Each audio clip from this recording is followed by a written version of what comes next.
What's up, everybody? Good morning. Welcome back to another episode of Two Knicks Chicks. I'm your girl, Lady, and the Chef, and I'm joined by my co-host today. Relax 21. What's up? It's just a little inside joke we had. But Yeah, it's Relax 21. exactly. And in case you didn't hear it again, it's Divalox21 joining us as the other half of Two Knicks Chicks, broadcasting live every Saturday morning at 10:30. So thank you for those of you that are joining us today. So I guess we'll get right into it as far as what's up with the Knicks.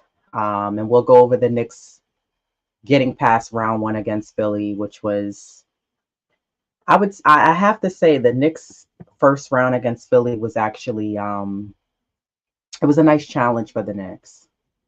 I thought that was something that I said initially before we started game one of round one.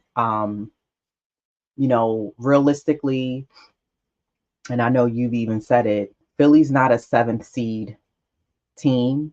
They're more like a three, fourth seed team. So technically that was a good first round for the Knicks, and I would rather them had.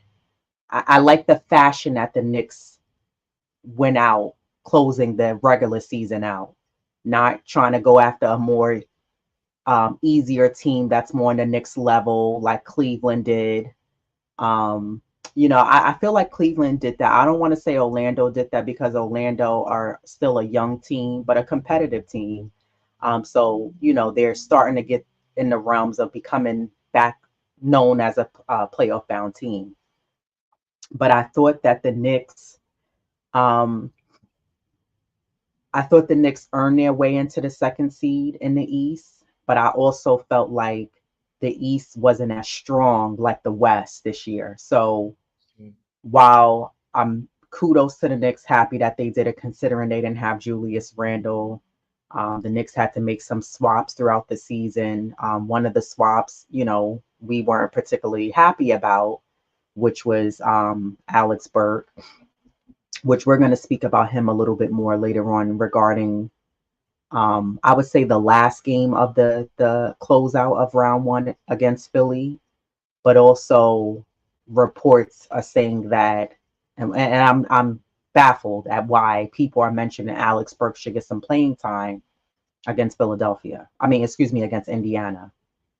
But some people felt like Alex Burke should have played in the last game against Philly, which is kind of like mind boggling to me. But nonetheless, the Knicks closed out round one. Um, and I think I don't think, part of the reason why the Knicks won and were able to close out game six against Philly was because they had contributions from more than one guy, that guy being Jalen Brunson, and they played together as a team. And when the Knicks play together as a team, they're a lot more successful. Josh Hart had a double double. He had 16 points, 14 rebounds. He played 46 minutes. OG Ananobi had a nice solid game. He had 19 points, 9 rebounds. He played 45 minutes. Isaiah Hartenstein had 14 points, 9 rebounds. He played 30 minutes. Dante DiVincenzo woke up from the dead. He had 23 points, 7 assists. He played 48 minutes. Jalen Brunson, another solid, strong game from him. He had 41 points, 12 assists. He played 44 minutes. Mitchell Robinson had 9 rebounds, played 18 minutes, and Deuce was off. Just shots just weren't falling for Deuce. And I also thought Deuce's defense wasn't that great either on Maxi. I thought it could have been better. And that's not me being nitpicking. I'm just saying, again, it sounds like I'm being a harsh critic, but I think people have to realize like we're in the playoffs, it's not the regular season. You have to step your game up and bring it 150% or better. And I read something earlier. I don't know if it was from Ian Begley or someone speaking about the minutes that players have been playing on the Knicks. And basically, what Ian was trying to say was like he used Milwaukee as an example, saying how they tried to rest guys towards the end of the regular season, and he felt like that kind of hurt them to some degree. And basically saying, like, you know, guys have to realize that this is a professional league and you have to be prepared to play long, grueling minutes in some games. Like sometimes this is what you have to do. Because honestly, let's keep it real. If Julius Randle was here, guys would still Josh Hart's OG, guys would still be playing a ton of minutes. Because most NBA teams, most NBA coaches do not go with really more than an 8 man rotation. It's at 7, 8. And again, this is something that I do want us to talk about later on because I think what I've been reading is that people feel like that's going to hurt the Knicks going with only 7 man rotation against Indiana. But I think with the Knicks, I think guys are used to that. If you look at the body language, look at the way guys are running up and down the court, guys don't look winded. They look like they have the energy. They're conditioned for it. They're ready for it. No one's complaining. And Tibbs is that kind of coach. You hear former players from other teams who worked with Tibbs, and when Tibbs was a defensive coach on other teams, that's what Tibbs do. He likes to play guys a lot of minutes, and that's his style. What are your thoughts, your takeaways from the first round against Philly, and just overall how you felt about it? What did you see? Takeaways, didn't like? What are your thoughts on the first round against Philadelphia? Um, like you said, Philly is not a seventh seed team. Um, had they been healthy, just like us, I mean, I believe, Philly, and I'm a staunch New York Knicks fan, just like a lot of people that are in the chat are just that community. Um, had they been healthy and I particularly, I think that it was, a great possibility they would have been the number 2 seed. And then have we been healthy with Rando, and then have we had Mitch, even OG, or we could have been vying for that second to third seed. But with that being said, the Knicks, they earned that, so nothing was given to them. So Right. they earned it respectfully and rightfully. So that was, and kudos to them. But that Knicks Philly series, like this was a great challenge for them because, like you said, Philly's not a 7th seed. So it's like they got like, they didn't shy away. They didn't try to fall down into the standards. They met all their challenges head on, with the roster that they had, and what they were playing with. So that was a great challenge for them. And like I even said, Knicks in 6. I knew it wasn't going to be an easy series, but Mm-hmm. in my heart of hearts, I knew it wasn't going to go to a seventh game because of especially like that first 2 games, I was like, yeah, they won, and Jalen was off, but I knew eventually he'll find his footing, he'll find his rhythm. So that's why I was like, okay, definitely like a 6-6 game series. But it was a hard fought battle. There was some, report them 2-minute reports, which I do away with that. It does no one any good. Mm-hmm. But they fought, and they want to compete, and that's their identity, just being scrappy, gritty. They grind it out. They know what's in store for them. They even mention it, one of their post interviews about the minutes, like Hart said, if I get tired, he says I go to Tibbs, and he'll sub me, bring in Deuce or whatever. So these guys, they know what's at the stake, what's the grand prize, and that grand prize is a championship. Get to that Eastern Conference, so they're prepared for that. And Philly was a great matchup to prepare them for that. With the minutes played, and this is what they're gonna have to do going forward. This is like just a great lesson for them. Guys were able, to step up in that last game with DiVincenzo. How he even mentioned how he got out that slump, with that shooting slump. So, Tibbs put them in that spot, in that moment, for them, because it's nobody, again, nobody's not gonna lie down, and you're gonna just walk into our house and take a game or two, and without us fighting. So Tibbs, as a coach, he's preparing these guys. It's only Mm-hmm. gonna get grueling as you go down, as you pass each round. So Philly overall was just like a great test for them. Um, you know, their their bench, stepped up sometimes, and our bench, stepped up, but that was a great matchup for them because Philly's not a seventh seed team in the typical in the regular season. Um, and Indiana's not going to be a cakewalk either. But these guys, they were just able to endure and just like stand the test of time or whatever, and meet the challenge head on. So it was a great series. Yeah, I particularly thought that the Knicks were able to capitalize and get the job done. But one of the things that I did notice with the first round series was that I think we saw it especially in the last game. The Knicks were able to go up by 22. The Knicks had some stretches where they were able to go up by as much as 12. Maybe I think another game the Knicks were up by as much as 14, maybe 16 points. But one of the patterns that I've noticed with the Knicks in the first round, and then we've noticed this throughout the regular season as well, the Knicks somehow, I don't think it's necessary that the Knicks don't know how to keep a lead and maintain the lead, but it seems like, and I want your opinion on this, it seems like the Knicks play better when they're down. And Yeah. because they're such a gritty team, they like to crawl their way back, which stresses all of us out. I've heard people calling up saying that they need blood pressure medication. I don't even have blood pressure issues. But the Knicks somehow they do better when they have to crawl out of these situations. And we've seen the Knicks get down by 20, 30, 25, 30 points in a regular season in certain games. It hasn't happened many times, just like the Knicks have done a great job not getting blown out. But in a particular first round, you watch this Knicks team.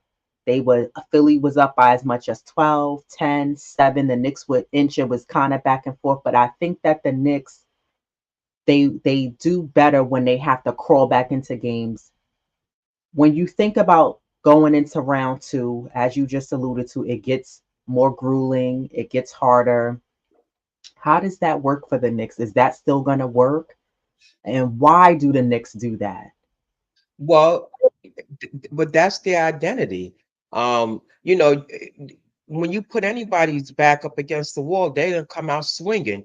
Well, the Knicks, that's what they do. That's their identity, the grit, the grind, that like Clive said, that tenacity, the physicality. So that's what they do best, and that's how they respond. Yeah, for as fans, we're home yelling at the TV, because I know I am. I'm me as a fan, I'm like they can hear me. But even even in person, but that's their identity. Just to go out there and sometimes you crawl your way out of it, you come out swinging. Um, and it's unfortunate. It's sad that they have to get that down to that point for them to respond, Mhm. but that's a part of their identity. So going forward, I don't listen here. If that's what's going to get the win, because the Knicks are known to be a scrappy team. So, hey, yeah, they lose that lead, at times, but again, they crawl their way back out. So I don't like it as a fan, but if that's how they respond, that's how they get the win. A win is a win is a win. So, sometimes, yeah, or oftentimes they do blow a lead, but it 9 times out of 10 it results in a win because that's their identity. They just grind, they don't give up, they don't put their head down. And they just once they start moving that ball, they have better results. And communication, they did lose sight of communication in game 5, but Mhm. guess what? They perfected it in game 6, and they know moving forward we have to communicate. So for the Pacers game, I still I'm gonna give my prediction now. Is I have them in 6 again. I still, I don't think it's gonna go to 7. And I don't think they're gonna sweep them because of what the Pacers is known for. So I'm gonna give my predictions now in 6. But overall, if that's how they get a win, that's how they get a win. Yeah, I particularly also don't like it. Um, it definitely stresses me out. It's uncomfortable, but I think it makes for a great series. Like, I have to give kudos to Philly, even though they're dirty. We don't like them. I thought it was a nice challenge and the way they Yeah. challenged the Knicks in the first round. I don't want it to see it be a cakewalk. Now, if the Knicks are able to dominate a team like they did last year in round one against Cleveland, great, great. Clearly, Cleveland is not that good. You're struggling against Orlando. You allowed Orlando to come in the other night, and now you're going to be tired because Boston's well rested. That's neither Yeah. here nor there. That's their problems. I'm just saying that, Exactly. apparently there's something wrong there that you're not able to just knock a team out. Um, but yeah, I thought that was something that I particularly took away from the first round was that I noticed just in general the Knicks had to constantly crawl back into games, and I think to some degree that's to the Knicks' advantage because teams will automatically think, well, we have this in the bag. We got these guys, we have it away. And the Knicks prove in under a minute they can give you some much needed quick points, and they're able to take a win away from games. So I think that the Knicks play well under pressure, whereas the old Knicks wouldn't, and they would just look sporadic and wild. And we saw that in like game 5, Brunson with the hero ball, just, there was a Oh yeah. couple of collapses in games where the communication wasn't there, sloppy mistakes. And in game 6, they tightened things up. You didn't see any of the random sporadicness that, things were just a lot more tighter. And, there wasn't any loose ends in game 6. But shout out to the Knicks for getting the job done, moving on to the second round for the second year in a row. I think when we think about the second round, we went there last year. We were facing dirty Miami, who plays very dirty. This year, we don't have to worry about them. They got booted out by Boston. How do you feel about the Knicks now playing Indiana? Like, what are your feelings going into that second round? Like, do you feel good about it? Yes, you're a believer, you're a true Knicks fan, but like, how do you feel about the matchup itself going into the second round? Okay, good. We all know about the rivalry with the Knicks and the Pacers that stems goes back years, but this is a new day Knicks. So they're gonna, forge their own, rivalry. Old team, that was back then. This is new, all new teams. The players, they, you know, got a nice group of guys that they're surrounded by. Just they by just going to school and graduate, getting championships, so they know that relationship between the Nova boys has, like, that's built. So um and like I say, they know one another, the spots and where to be at, and just by the additions that they brought on, OG, and iHeart's definitely stepped up. Mitch is, although you can see sometimes he seemed like he's limping, but and he's I don't think he's back to his old form, but he's still making contributions. So just as far as like I said, I have them, in 6 for that reason, because although the Pacers, they're horrible on defense, but you can't sleep on that. They're more offensively minded, so they just want to shoot, live out that perimeter, and live out there. But Hmm. you can't take any game lightly. Um, you know, it's a great matchup. Somebody did mention about Burks playing because they have because Burks is a wing, which I know you'll probably touch on that. But just, I mean, you know, if the Knicks play their style, first of all, you got to play your style of ball. The Pacers, they Hmm. want this run and gun because they're more offensive minded. You got to control that tempo, that speed, and the game. Don't let them dictate the game. Um, and that's one part of it. Your defense. That's what got you here. Don't let up. Your defense is paramount for the Knicks. Um, and we all know the Knicks, they can get up to a great start, but that don't always, you know, m- mean anything, but it's help. It's helpful if they can get up to a great start Mhm. because that's sort of that propels them and it helps fuel them. Um, just our bench, we definitely going to need more production from the bench. um yeah, it's been lacking. Deuce, he's gotten off to a slow start. Let's hope he find his footing for round two. um you know and we all know Obi wants to come and be that that hero, so he may just want to shoot himself in the foot by trying to being a Nick nemesis. So but you still got to guard him though, nevertheless. Mhm. And I don't, I see a lot of things about the matchup with the point guards. I don't want to make this the Brunson and Halliburton show. It's a team effort. The Knicks got there by playing team ball.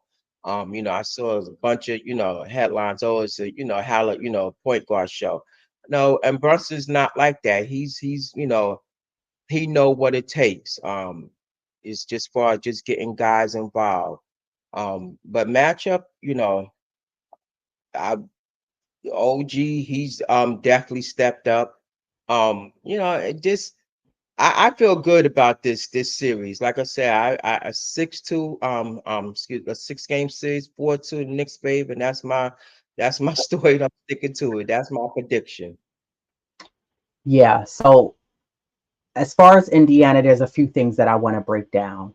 Um, so originally Brunson was facing off against Maxi, was a tough matchup. I don't mean exactly matchup wise, but just those two particularly guys were rightfully so the standouts for each of their teams. Maxi super quick. Maxi's gotten better. I've been watching his game for the past few years now, and his game has really grown. And I like what I'm seeing for him. That quickness, the way he drives to the basket, I would like to see Deuce McBride add that to his game. Become a threat. Like I like the catch and shoot Deuce, but add that to your game, and you'll really be unstoppable because you have the speed to do that. Mhm. So I just thought that Maxi played a hell of a game, a hell of a series against the Knicks. But Jalen Brunson got him out of the way. So now, yes, it is Tyrese Halliburton, who is rightfully so the star for Indiana. Now, the combination matchups for Halliburton would probably be OG, Dante, or Deuce. And then as far as who's going to guard Brunson, it'll probably be Nembard or Nesmith guarding Jalen Brunson, taking turns guarding him. Now, who knows? Indiana may come out and play Brunson the same way Nick Nurse had Batum and Oubre Bigger guarding defense. Brunson. And finally, in Game 6, the refs finally started calling the fouls on um, what's his name, Batum, because he was literally holding him. He didn't think he was. I'm like, dude, you've been doing that the whole series. You're holding his arms like you guys are a couple. Are you together? Like, why are you holding him everywhere he's going? It's ridiculous. It was out of control.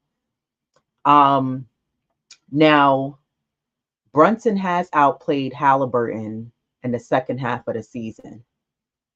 Um, but I think between those two, I think they're going to really dictate how this series goes because they're the leaders of both of their teams, respectfully.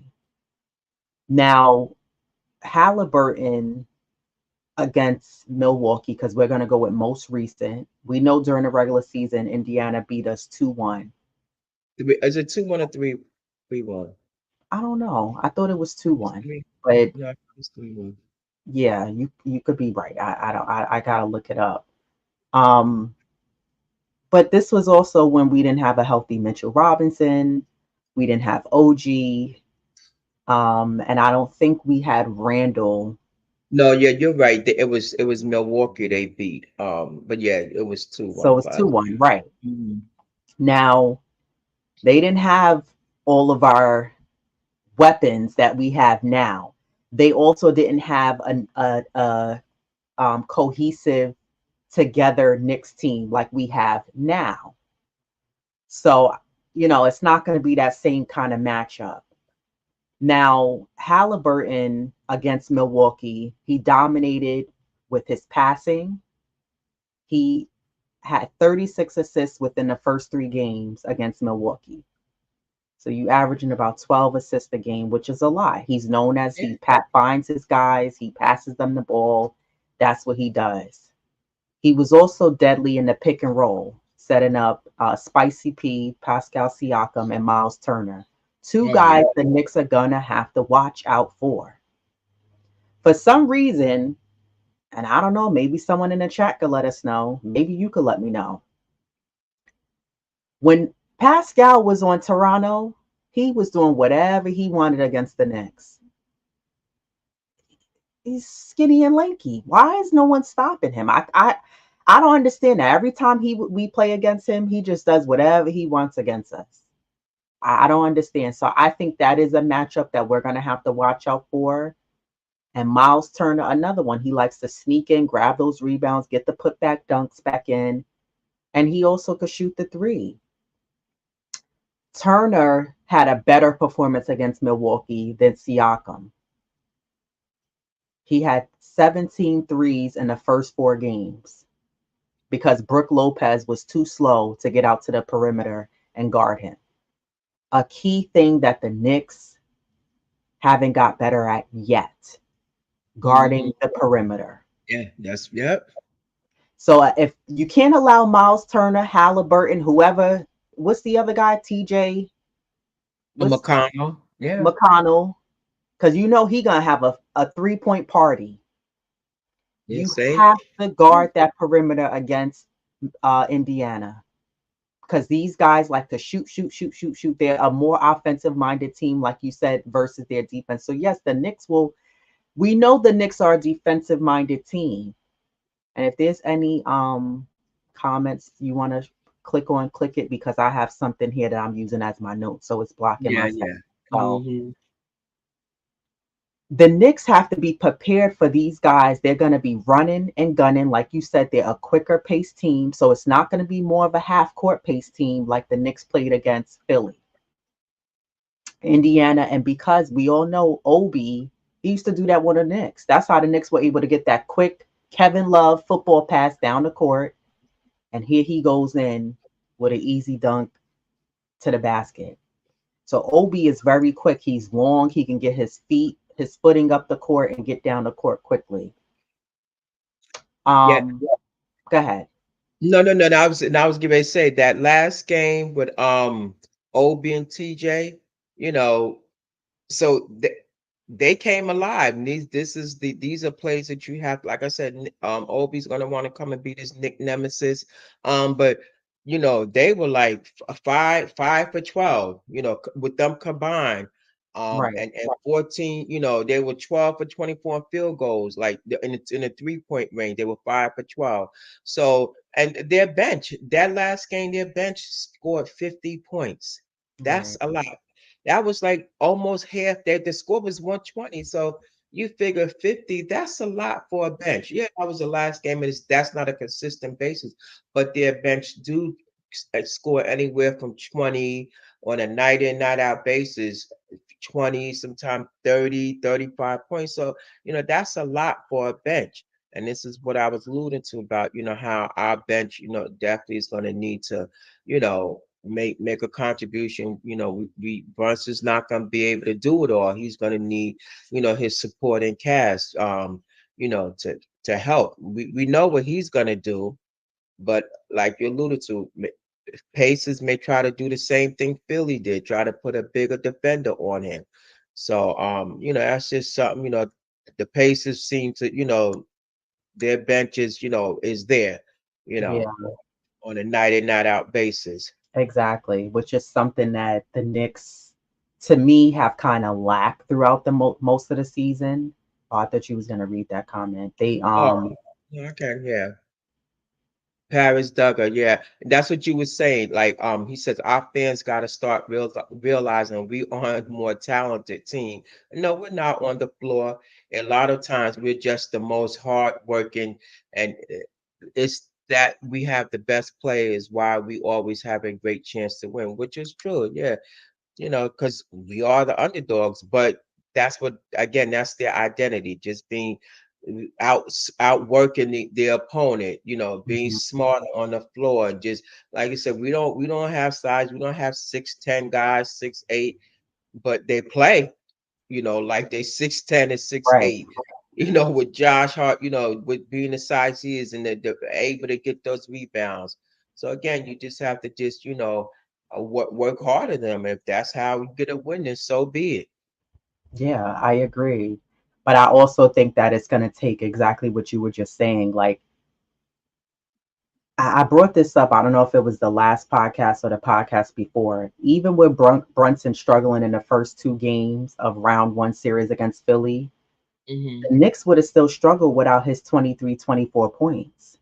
Oh yeah, for sure. So, I mean, you got to give the guy credit. Like, yeah, he struggled, his shot was off, but they still needed that 23, 24 points that he was able to give them, because without that, who else was really contributing points wise? Because OG didn't really start to come alive till like game three.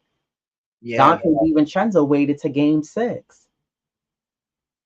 Like you said, do struggle throughout this series. So I think that that's going to be really key for round two. Again, this is one of the issues that we had last year. We couldn't knock down a basket, right? And I think for this year, you saw a player like Deuce, he was off from the 3-point line. He just was struggling. And I give Deuce credit. He was taking it in. He was shooting the little mid-range, and those were falling down for him. I don't think you're supposed to stop the shooting. You have to continue to keep shooting, yes. But I think that the Knicks are gonna need contributions from more than one or two guys. It can't just be OG and Jalen. It needs you. We need production offensively from Devo. You're gonna need production from Josh Hart, Deuce McBride. If Isaiah Hartenstein can knock down the floaters or whatever, you're gonna need a little bit more than just from one or two guys a night. It's not gonna cut it in the second round against Indiana. The Pacers finished second in pace during the regular season. They also finished second in offensive efficiency during the regular season. So the Knicks, while hearing those stats for Indiana, the Knicks have done a good job controlling the pace of games throughout with their opponents. Um, I think that now the Knicks have figured out, like you said earlier, that's their identity. They figured out their winning formula to win games, especially during the playoffs. And I do believe that the Knicks will get past the second round against Indiana. They're for sure beatable. Like I said, when we played Indiana during the regular season, we didn't have Mitchell Robinson. You didn't have OG Anunoby. I don't even think you had Precious Achua, and then you had Randall, who was out because he got hurt back in January. Mhm. So I think that that's something that Indiana didn't get to face off against this Knicks team. Um, so we'll see. Corey Lee says, can we talk about the advantages we have and not the supposed disadvantage? So Corey Lee, list the advantages. You tell me, what's the advantages that the Knicks have over Indiana? Because I don't think it's necessarily about advantages and disadvantages. Yeah, the Knicks, both teams have advantages and disadvantages over each other, right, in their own right. Yeah, You know what I mean? Like both teams have their Indiana has their advantages and disadvantages over the Knicks, and the Knicks have their advantages and disadvantages over Indiana. yeah, because we have a star point guard, so do they. Right. You know, Miles Turner, but now the advantage is he can hit the three. We don't have a Exactly. big that can hit a three. But that's why I read the stat that I did earlier. Brooke Yeah, Lopez didn't guard him. So that was why they were able to go to him, to Miles Turner, for him to knock down those threes, which is bringing me to the Knicks. That's a disadvantage. Mitchell Robinson and Isaiah Hartenstein are going to have to get out to the perimeter to guard the three. Everyone's going to have to get out to guard the three on the Knicks because that's something that we struggle with. We're not here to play this is a nice rosy dozy party here. We're calling out things that the Knicks have to be prepared for as the second round gets, each round gets harder. It gets tougher. I'm not saying that Indiana is this great superstar team, but guess what? They could shoot the lights out. And I also think this makes for a great series. As the Knicks and Indiana have had beef and it's been a rivalry for years. Mhm. But just like years ago to now, they have the same type of shooting that they had years ago. They have that still now. And Indiana's been known as a team who makes the playoffs. Not discrediting the Knicks. I think the biggest thing too is also that the Knicks got to get past this round. We know you can make it to the second round. You did it last year. But one of the things that we did last year was that we didn't guard the perimeter. Forget we couldn't make a shot. You had no name guys on Miami shooting wherever they wanted to shoot on the floor. And this is why we're talking about with Indiana, don't fall for that trap. Because let's go back to round one. Cameron Payne was out there. He shot three threes back to back because Josh Hart was standing there watching him, watching the ball go from his hands to the basket. Yeah, You and cannot not block. You gotta guard that perimeter. This Indiana team is gonna shoot the ball, no hesitation. They don't have just a two-man bandit team like Philly just has Embiid and Maxey. They have several guys who could put that ball through the hoop. yep, yeah, So because both teams rightfully in their own way have their advantages and disadvantages on a team. yeah, Rightfully so. In their own corners, they have their advantages over another, and there's disadvantages from both parties, from both sides.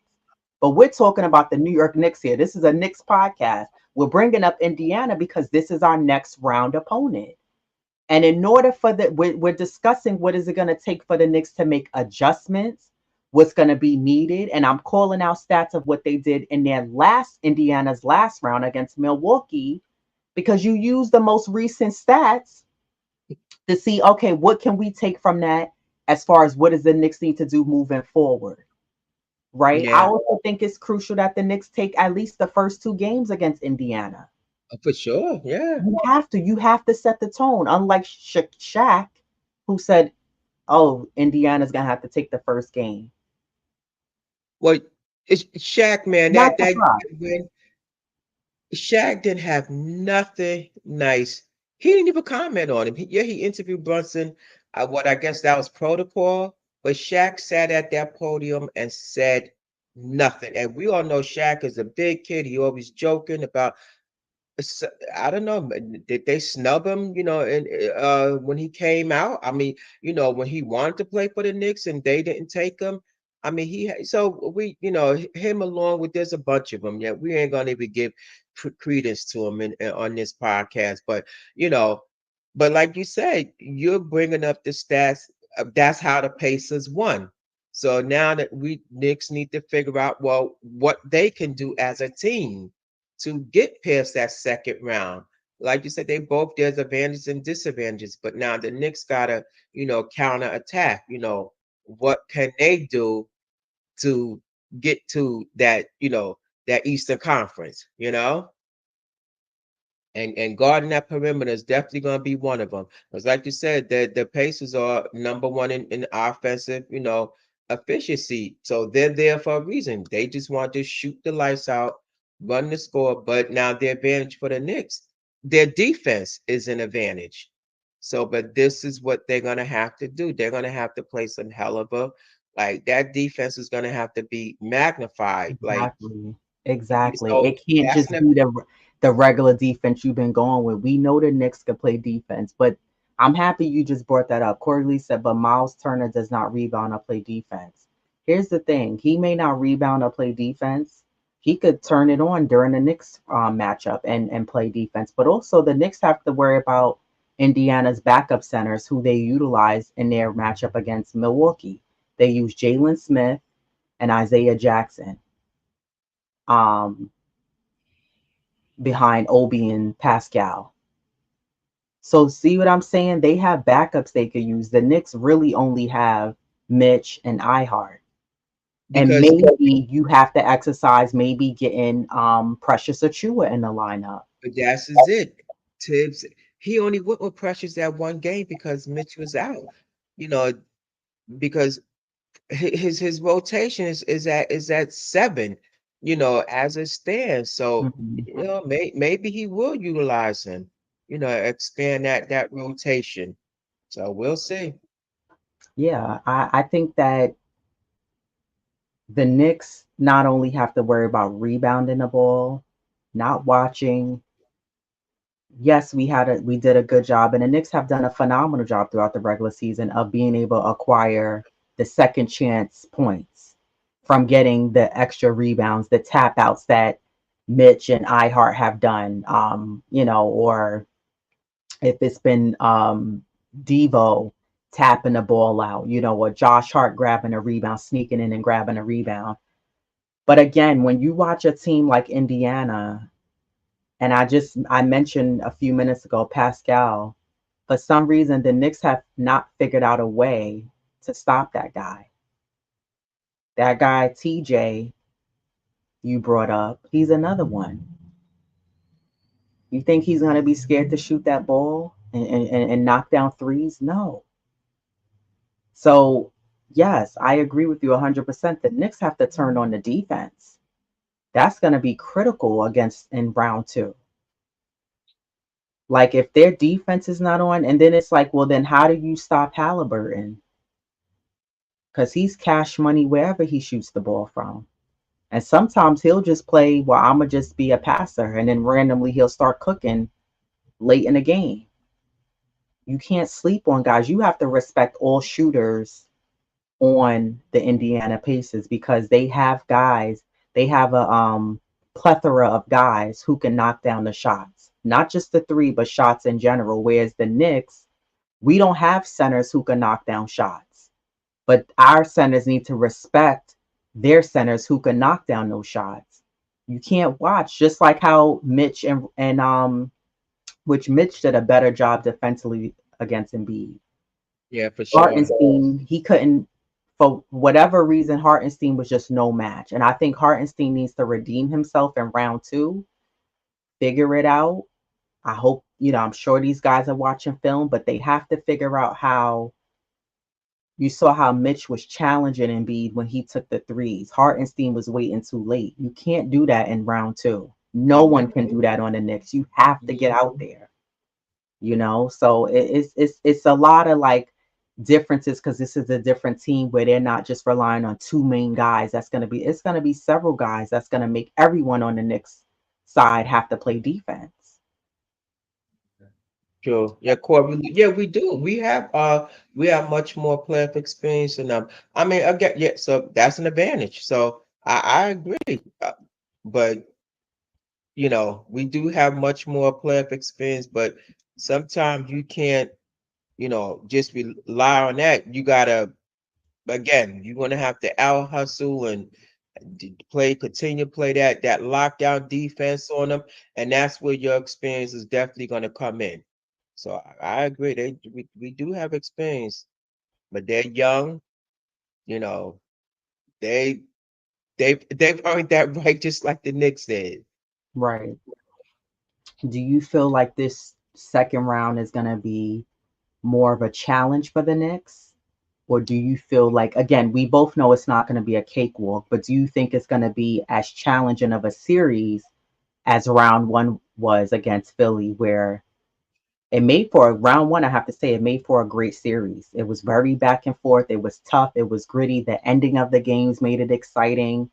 But do you think this Indiana team is going to be a huge challenge for this Knicks team, or can the Knicks be able to really be able to put this team away, maybe to the degree of like how they did against Cleveland last year? Will the Knicks be able to dominate this series, or do you think this is going to be another challenge like round one? No, I think they should be able to dominate the Pacers. But again, you don't sleep on any team. They've earned their seeding just like how the Knicks did. But I think. the, the round one was more of a challenge, and I say that because with you know unhealthy MB, they had some challenges with him, and he wasn't 100%. So if he wasn't 100% and there was some challenges there, like, so what happens if he was 100%? Had the would the Knicks have went on, and beat them, or would they have been a second seed? So that's why I say there's. I mean, it's not going to be an easy, but it should be easier than Philly, and because Embiid wasn't 100%, so it kind of made it easy. But the Pacers should be easier, um, because just like again, the Knicks, their playoff experience. Like Corey Lee said, they haven't been to Indiana hasn't won a playoff game in 10 years. So again, you could factor that in. Our defenses, they clamped them that defense on them. You can slow them down offensively. So you can, we definitely have the size to match with Indiana. So I think, it should mimic like a Cleveland series or again go to six. But I think it should be easier, but not, I don't want to say easy, but I think they're still going to give up. They're going to throw the kitchen sink out, and then they're going to definitely try to guard Brunson. There's going to be some blitz and doubles on him. So these are the things that the Knicks definitely have to make that adjustment with. But I think overall, I think the Knicks is better matched up for the Pacers, and again, should be a 6-game series. I don't know about a sweep. I don't think so, because I know Indy when they go home, they definitely gonna, you know, their crowd is a little bit more boisterous than than Yeah, Philly. yeah, So agreed. It you is. know, their crowd is a totally different crowd compared to the 76ers crowd. So and that factors, that way in, for plays. When you got your fan base behind you, that fuels you. Hmm. You're not gonna sit back and say it don't. You're lying to yourselves if you say it don't, and it because it do.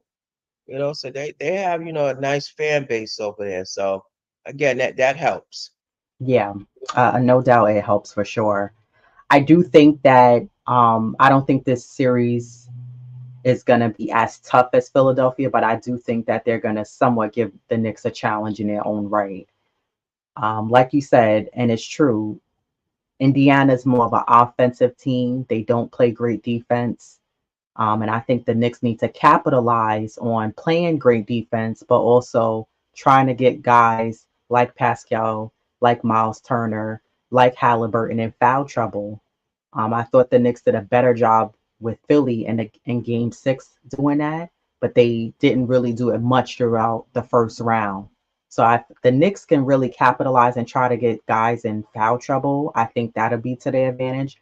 I also think the Knicks are going to have to work on controlling the pace and the tempo as Indiana likes to run.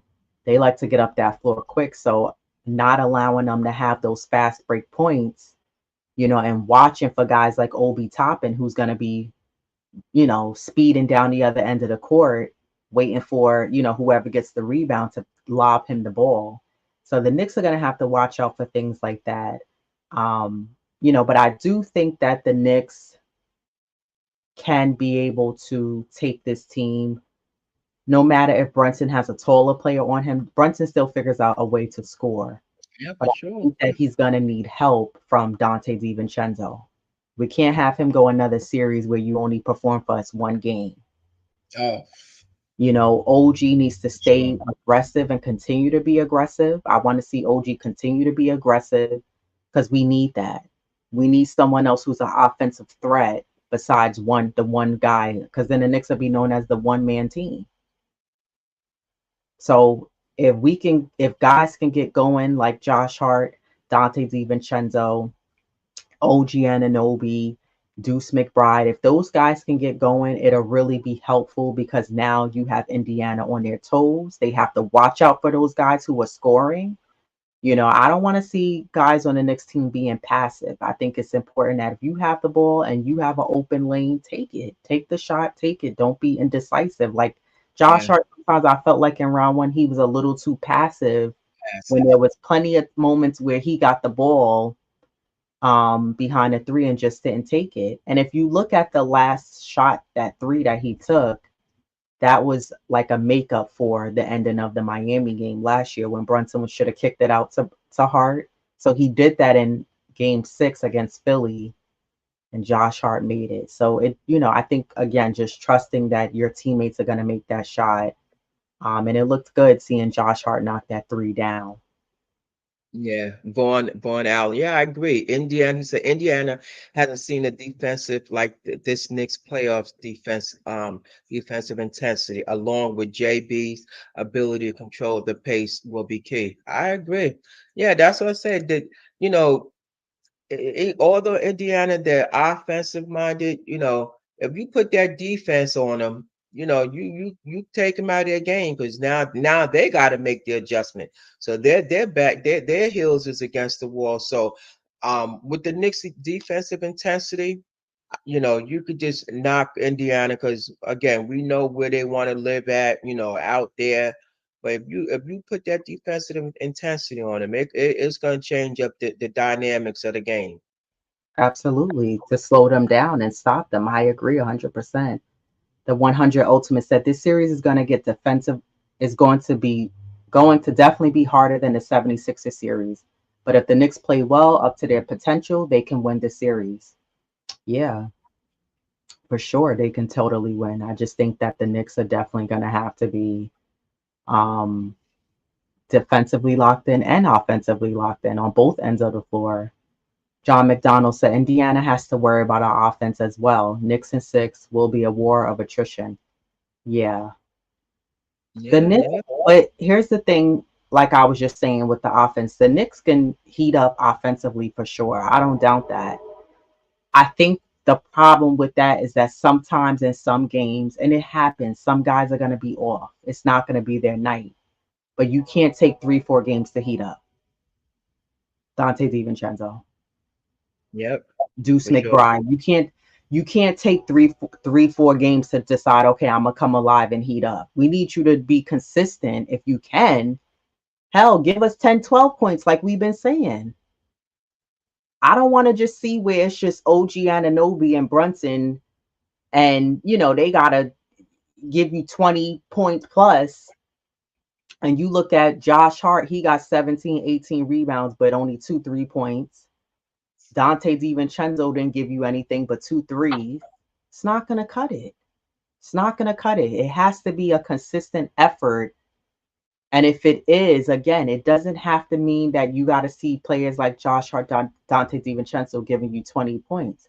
But could you give us 10, 12 points? Maybe At least 14? Deuce, and also Deuce McBride. for sure. We're not asking for everybody to give you 20 plus points, but when when the offense is so reliant upon two people, and then when you look at the stats at the end of the game and you see on Indiana, they had about 4 or 5 guys in double figures, and the Knicks only have two, maybe three. That it's not balanced. And this is why it may cause the Knicks not to win the game because you didn't have much contributions offensively from other guys besides two, maybe three guys. It can't work like that. Paris Jugger said, we ain't facing nobody like Embiid and Maxi and Oubre. I mean, no, they don't have those type of players on their team, but I think that you can't sleep on a team like Indiana.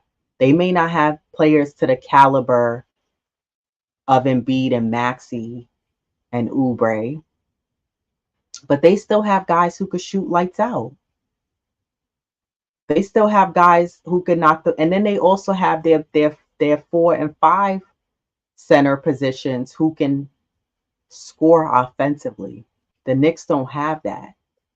I don't doubt um, Mitch, especially Mitch. I don't doubt his defensive efforts. Isaiah Hartenstein either. Maybe this would be a better matchup for him because Yeah, no, it should round be. one It just wasn't his game. Thank God he was coming through offensively. But defensively, Isaiah Hartenstein, it just wasn't his game. Maxey was getting past him at the hoop, knocking shots down. Joel Embiid was having a party against him. It just wasn't his matchup. So hopefully he's able to put a body on Pascal. They're able to put a body on Miles Turner. You know, you got to stop those guys because not only are they going to get the rebounds and get those easy buckets, they're going to look to shoot. So that's an advantage that they have over this Knicks team. So I don't think no, they don't. Indiana don't have guys to that level of like an Embiid and Maxey, but they still have talented guys who can still put points on the board behind Halliburton. Yeah, and that's what you just said. Like Coach Saw, we need to dominate the boards and protect the ball to keep them from running, like you just said, because they're gonna run out in transition. So again, yeah, dominate the boards. Hart definitely, continue to get them rebounds, them small guard rebounds, and I Hart, Mitch. So we're gonna need everybody to crash the boards, quite frankly, you know. Exactly. He said OG needs to average 20 plus and 10 rebounds this series. I think OG is very much capable of that. Not saying that that's what you're saying, John. But I agree. I think OG needs to give us at least, Yeah, I would that'll say at a minimum, he got to give you maybe 16, and that's pushing it. Really, like, it got to be between like that 18 minimum to 20 yeah. points a game. They're going to need that from him because you need someone else to score. It can't just be Jalen Brunson. We need someone else to help put points on the board. We need someone else. That was one of the issues that we had in the first round, minus those first two games that Josh Hart played well. But if you looked at games 3 and 4 and 5, we didn't really have scoring from Dante DiVincenzo, Josh Hart, Miles McBride. I think Miles McBride had one solid scoring game, but he was off. So hopefully the second round he'll be on. But for sure, OG needs to give you at least 20 points a game. I agree with that. I think that he needs to be on. Ain't nobody scared of Obi. I don't. To me, I always thought Obi was okay on the Knicks. I never disliked his game. I always saw, to me, whenever I watched Obi when he was on the Knicks, I always felt like Obi has to keep working at his game and he's going to get better. Now, he showed flashes when Randall was hurt and he came in. He was able to do a little something, something, but OG's more of that run. He likes to run. He likes to catch the ball, run, get the easy dunk, get the easy basket. Um, Now, has his three gotten better? I don't know. I guess we'll see. But it's definitely guardable.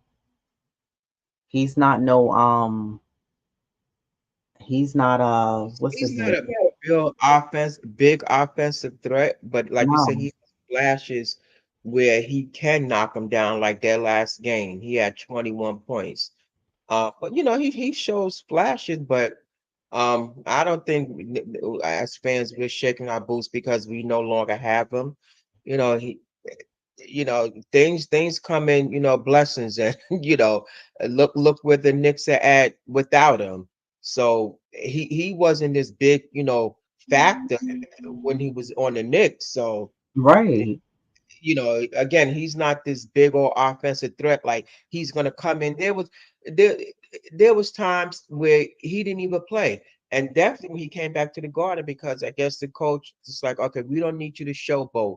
And he may just get limited minutes because he's gonna try to come and be like this little hero, and he's gonna Hmm. want to, shooting Indiana foot by trying to be, this hero for them. So again, like Boulevard 73. OB who? Next. So Exactly.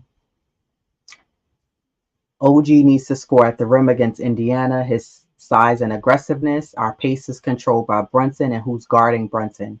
We must make free throws. That's really the key too. I don't know yeah, why the Knicks are struggling at the free throw line. It's concerning. yeah. Brunson, Josh Hart missed two critical in two games, two back-to-back games, game 4 and 5. He missed two critical free throws. Dante DiVincenzo missing free throws. I'm not sure what's going on. Sometimes with Dante, I feel like he rushes them because he likes to do that one dribble like Steph Curry. Great. If And that works for you, but can you knock him down? And yeah, definitely like with Brunson because he was second behind getting to the line in first round. So Right. it's key that he hit them. Last game he went to the free throw line 16 times. So and he was 12 for 16. So hypothetically, he would have made all four, if he would have went Right. 16 for 16, you get into the line. So you can't say you're not, definitely for that first round. But no, it's key that they all what was that in game five? How they missed, Hart missed too, and you Hmm. know, yeah, it was It's Bismarck too at many in free game throws five. missed. It's too Yeah, many missed. exactly. The Knicks got to really own in on that free throw line in round Yeah, two, and they tighten got that to up. knock them down. You got to knock them down. It's too many. You start adding them up. You're like, well, damn, that's 6, 7, 8 points we could have had. Yeah, It's like, come on. And that also makes the difference between if they miss one or two free throws, you could have been up by 3, 4, maybe 5 points. Whereas now you allow that other team to come and hit a bucket, and now they're so close or they're within reach within a game, you know? So, um, Hartenstein is glad 300-pound Embiid is gone. Dominate the boys like we, yeah, we'll see though. Because, like I said, I'm all about teams proving me wrong and players proving me wrong. It's not me calling them out because I'm being a hater or being a negative Nancy. We all can agree Hartenstein, that wasn't his matchup in round one yeah. defensively. And yeah, Embiid is a big guy. Um, but even So with definitely, Embiid being hurt and not 100%, he was still putting up the numbers and his stats like he was 100%. But I think when you go into round two, Hartenstein and Mitch, it's not going to be a cakewalk. They're still going to have to work because what Indiana has, like Embiid, these players are not to the same caliber of their game is not to the same caliber of Embiid, but Indiana has guys who can score and shoot mid-range jumpers, who could shoot the three. So Mitch and Hartenstein are going to have to play defense. It can't just be I'm going to camp out by the basket and be ready, for whoever comes in the paint and I'm going to be that defensive threat. Yeah, they're going to have to do that, but they're going to have to move their feet and put a body on Pascal, put a body on Miles Turner and box out. Get us the rebound, get them in foul trouble if you can. Um, and I would like to see, I know it's probably not going to happen, but I wish Mitch and Hartenstein were able to add the hezzy when they go up after they grab the rebound. They go right up. And I'm like, if you hesitate, you'll get the foul because the guy will come on you and then possibly make the shot and get the and one. If not, you're getting fouled while trying. So now you could get to the free throw line. But Mitch and Hartenstein, they just go straight up. I'm like, predictable. They already expected that. But if you catch them, and that's where they've also missed Randall. Randall does that well. He'll hesitate 3, 4 times and then get the easy bucket and hmm get the foul. But you can't just go straight up. You gotta hesitate. yeah, for sure. Get the But guy in, get the defender in the air, allow him to come down. We don't need him coming down on anyone's shoulder or on their backs, but get the foul. And at least you got someone to get a foul. And even if you don't make it, you got fouled while trying.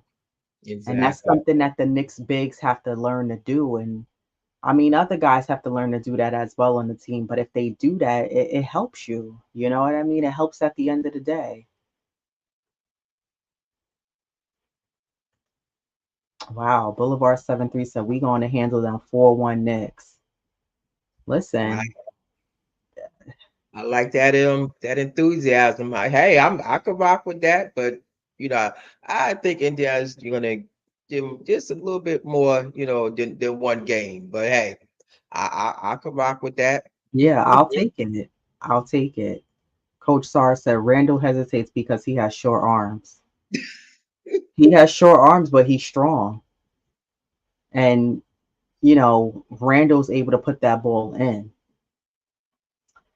Hartenstein and Mitch don't do that when they get the rebound. If they right under the basket, I noticed Hartenstein has started like. Have you noticed Philly forced him at a few times in a few different games to like have to shoot or drive Yeah. and then go. He was very close. A few times it worked where he was able to get it off the backboard and put the ball in. But and Mitch is capable of doing that too. He just doesn't do it as often. But they need to be prepared that if you can't pass the ball to Brunson, and that leads me to my other point. I don't know if you noticed in the first round, I brought this up to you. Whoever was taking the ball out for the Knicks, Oh yeah. they were looking, trying to get it to Brunson because he's the only one on the team. That's the only one I'm gonna pass it to. And then Josh Hart will come and get it. And once or twice, I saw Precious Achua had to get it, and they standing there like this, dribbling the ball. Why? And to the point where Brunson had to do his hands like that. He was like, just bring it up. If Indiana applies that same pressure on Brunson, just bring the ball past the half court. I hope this is something that the coaching staff is telling the Knicks play. Just bring the ball up the half court. The focal point can't be we're trying to just give the ball to Brunson. There's more than enough guys in that 7-man rotation who's capable of bringing that ball up the court. Just bring it up so you don't get a backcourt violation. Just bring the ball up. Mitch or Hartenstein will set a screen so Brunson could get the ball, and now he could set up the offense and orchestrate that way. Just bring the ball up. I don't Yeah. know why they do that. They're so concerned with getting the ball to Brunson. I'm like, you don't have to. He doesn't always have to bring it up, and this is why I've been saying for the longest the Knicks need to get a solid point guard backup for Brunson. He Well, shouldn't always have to bring the ball up. I know he doesn't mind, but he shouldn't. Or just bring it up. Like why? I don't understand that. In round one, they were like whoever was taking the ball out, Miles McBride, whoever they looking for. I'm like, yo, you see, it's two guys on him. Go with another option. There's another four guys on the court. Look for somebody else to pass it to. You can't be for real. You can't do that in the second round. I mean, it was close to 5-second violations a few times in several different games. I said, is this happening right now? I don't know. I will say the Knicks are gonna miss having Bojan because you need that scoring. They're gonna miss having him. Which leads me into my point of what we were saying earlier, how people have been saying the two guys maybe Tibbs you're looking to bring in, and I know you kind of touched on it already, is Precious and Burks. Me personally, I'm not comfortable with Burks coming in the game. You know why? Let's picture it. Really picture it right now in your mind. He's in for hypothetically Brunson, right? Because it happens. We've seen it. He comes in for Brunson. He's bringing the ball up. I don't like the way he brings the ball up. Do you ever notice when he brings the ball up, it's so easy to just swipe the ball away from him? yeah, he doesn't He does protect the ball. at all, at all. His dribbling is very basic, very, very basic. I'm not asking for fanciness either, but it's so basic. There's no protection when he's bringing the ball up. That's one. Alex Burks several times. Remember someone in the chat? I wish we would have highlighted them. Remember someone told us Alex Burks needs 20 games to get in rhythm. Oh yeah, yeah. You need that many games to get hot and get going? That's incredible that he needs 20 games to get hot and to get going. Anyways, there was plenty of games. Alex Burke would be in the game. He would get the ball. Sometimes he would get it in the corner, where you could shoot the shortest three. He would curve in and go into the lane, and he would dribble into a wall. Picture three Mitchell Robinsons with their hands straight up. I was like, how do you dribble into a wall? No direction. You know what I mean? Like you just doing that just to look like you trying to do something on the floor, but not with confidence. Then he would shoot the three. Now he made one or two key ones that we needed, but most of his shots reminded me of when RJ Barrett couldn't knock down a three to save his life. Remember, it used to hit the back of the backboard, the front of the rim, the side, the corner of the back of the rim. That's what his shot does. But my main complaint is Burks. Mhm. It scares me if you have someone who's going to play defense like a Kyle Lowry who would just swipe that ball away and now they got an easy layup. I'm not comfortable with seeing him in the game. I'd rather see Precious Achiuwa who misses easy layups or easy dunks, but I'd rather see him in the game. Yeah, for sure. Yeah. Oh, Corey Lee. He said, ladies, I see things got spicy. Give me the opportunity to explain. There you He's go. what we was talking about before. Good. You got us. You send the link. Yeah.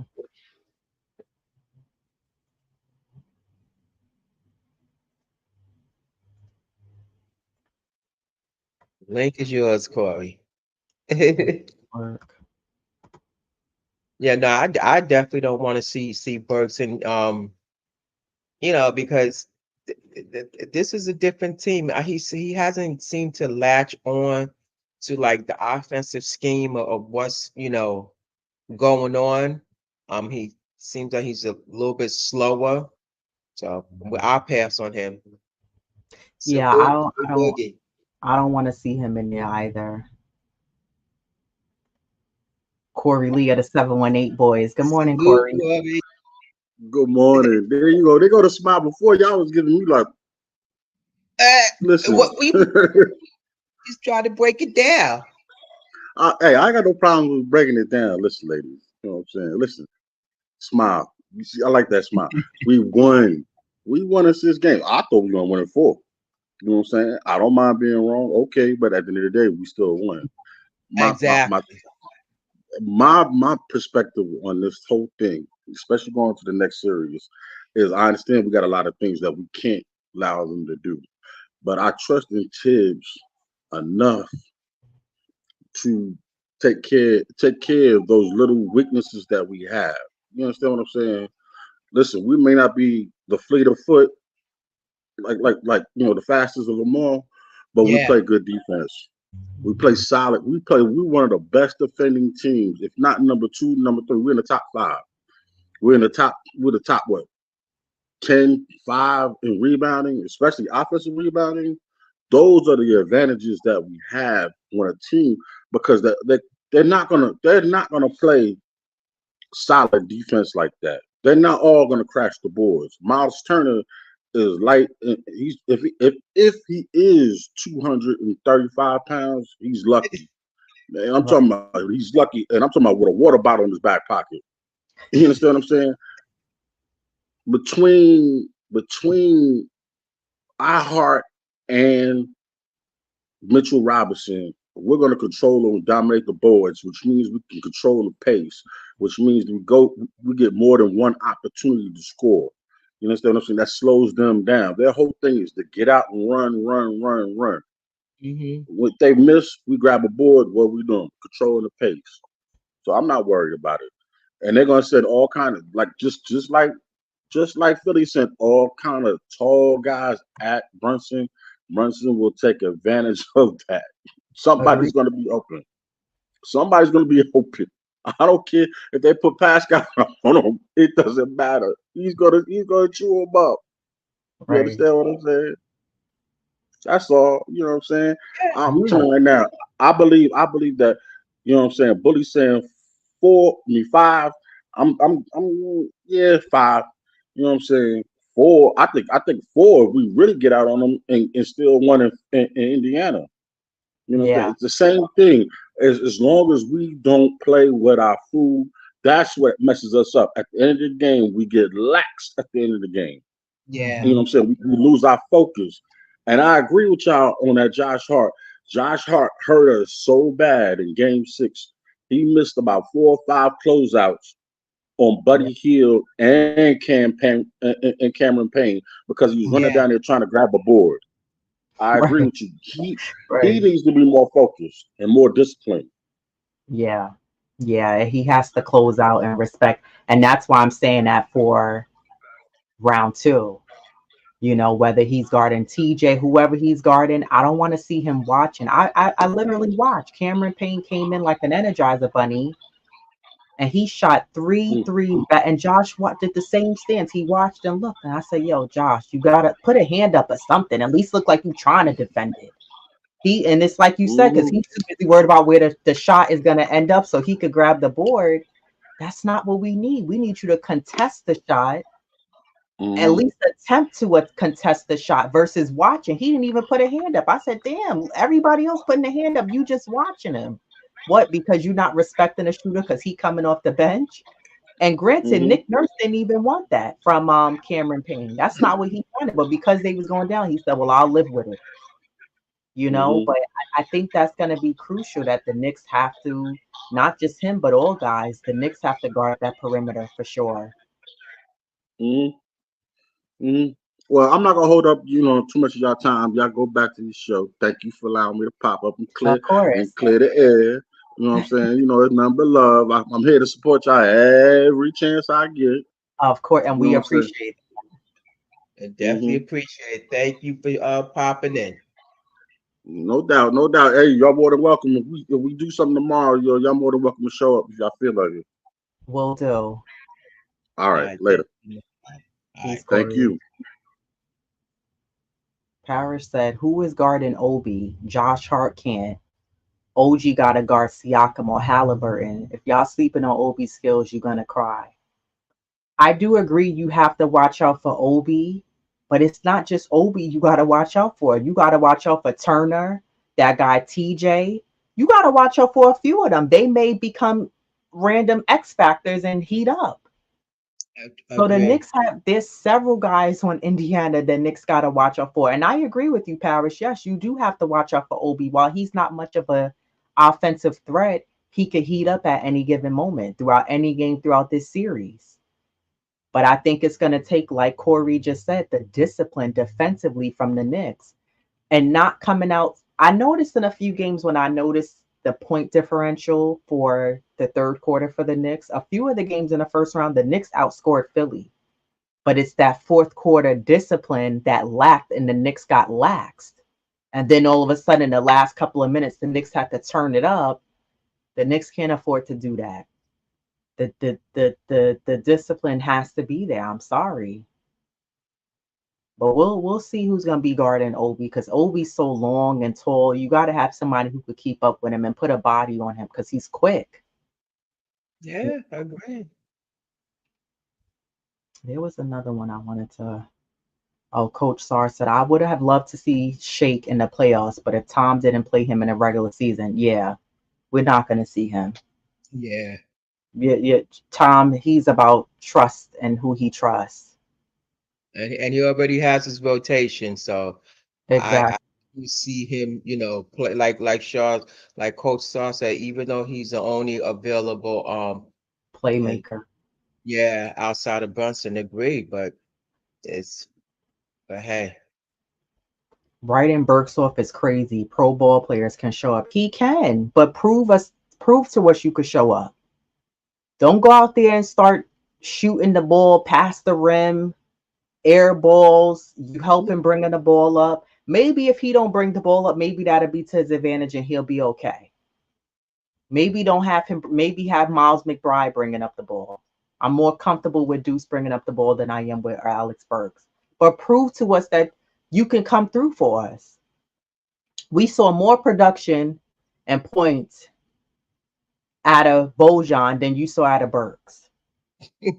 Burks, some games, even when he went in the regular season, had the same amount of points as me, and I was sitting on the couch watching. You know what I mean? Like that's what Unc said about Tobias Harris. He said Tobias Harris had the same amount of points as me. He said, and I was sitting there watching the game. zero. He said, how we had the same amount of points? I like that. You overpaid and not even getting like, come on now. I agree. Salute to you, Jay Boogie. He said a wrong win is always better than a right loss. Yeah, I like that. very true. Very true. Tibbs always has us prepared for an opponent. He does.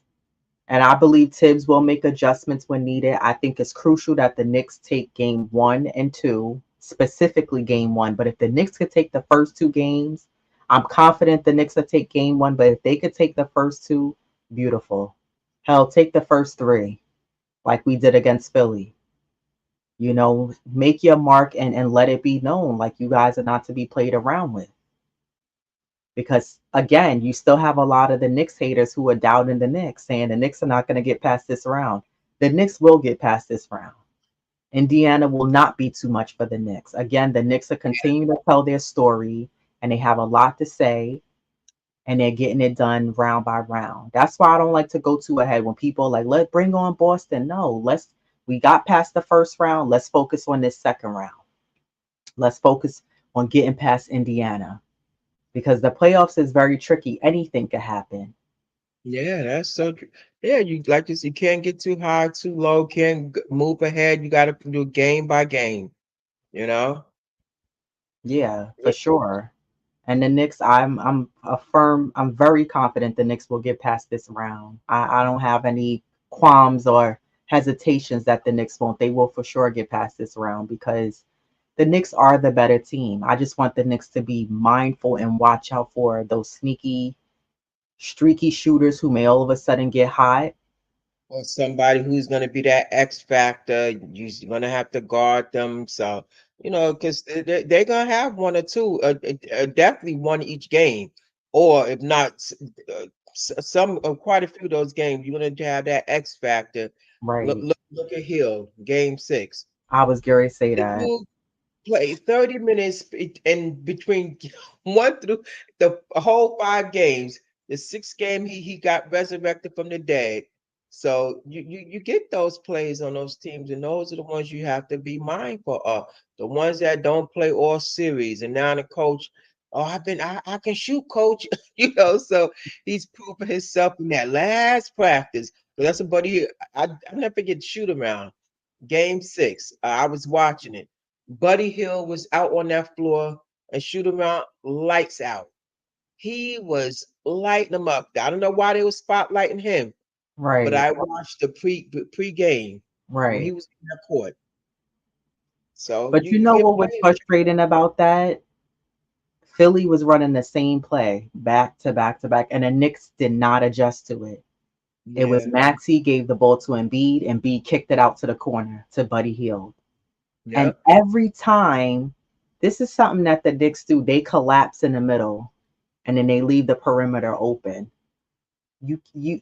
So that's what was happening. Josh Hart was coming up because he was worried about being a help defender, and Embiid was just a quick kick pass to the corner, and Buddy Hield, boop, he was just knocking it down. And I'm like, that's because there's too many of our guys were collapsing towards the paint instead of being mindful of like, okay, but they ran that same play. It was like 2, 3 passes, and then boop, they was kicking it out to Cameron Payne or Buddy Hield, and they would just, I'm like, yo, I don't understand why the Knicks and Tom Thibodeau, he did a great job calling timeouts pretty quickly. He wasn't Yeah. allowing them other teams to get too high. He would call a timeout quickly, which was nice, regain composure, but they're running the same play on you. You gotta adjust and notice. I'm like, we're seeing it, we're watching it. I see them running the same. It was this on the same side. They were doing it too. So they have to be prepared to be able to adjust to when teams are running that same play to hit the same hot shooter. Because whoever's hot, the team is going to give it to that guy. Yeah, they're gonna ride with him. Yeah. Right. Like I said, I'm not worried about Jalen Brunson because Jalen Brunson, no matter if it's a bigger, taller player against him or whoever, he's going to do what he needs to do. So, Jay Boogie, you ready? I don't know if he's. Salute Jay Boogie.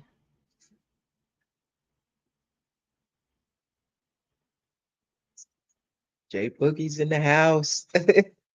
We go back to the beginning of the year. You believed in Deuce. Yeah, Deuce has gotten better, of course.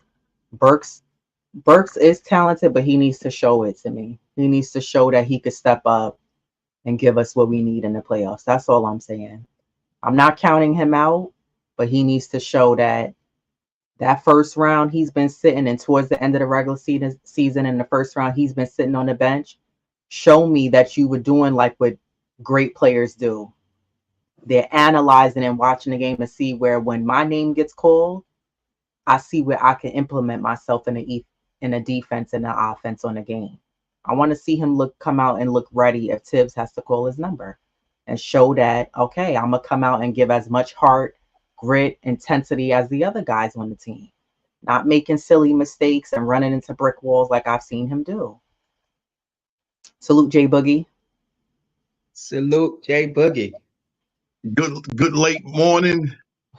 How are y'all doing? Blessings, health, happiness to you all. Shout out to everybody rocking and watching and viewing this show. But I need you all to help me. You know what I'm saying? As we all continue to help this show continue to blossom and grow like it needs to be. I need y'all to continue on hitting that like button. I need you to continue on sharing and subscribing. You see the content. It's great content, and they're very consistent in what they're doing. You know what I'm saying? You should be used to them coming on air live by now. They come on in the week and they come on every Saturday. So let's hurry up and get this show where it need to be getting to and need to grow and need to continue on moving forward and blossoming. But we can't do it as a whole. But blessings to you ladies, what y'all doing on this beautiful Saturday. I hope everybody's well. Hope everybody's in the greatest form of health. If anything anybody's going through, we don't pray that you go through it. We also pray that you get through it. You know what I'm saying? Because, just like the end of that Philadelphia series, a light on the other side of that tunnel. And there's a bright beam. It's bright. You know what I'm saying? It's so bright. It's orange and blue. That's a different kind of light, you know what I'm saying, we got going on. But I wanted to come up here and rock with y'all for a moment, you know what I'm saying, see how y'all doing and see how the see how the orange and blue family down there doing. And hope everybody is well. What's going on with y'all?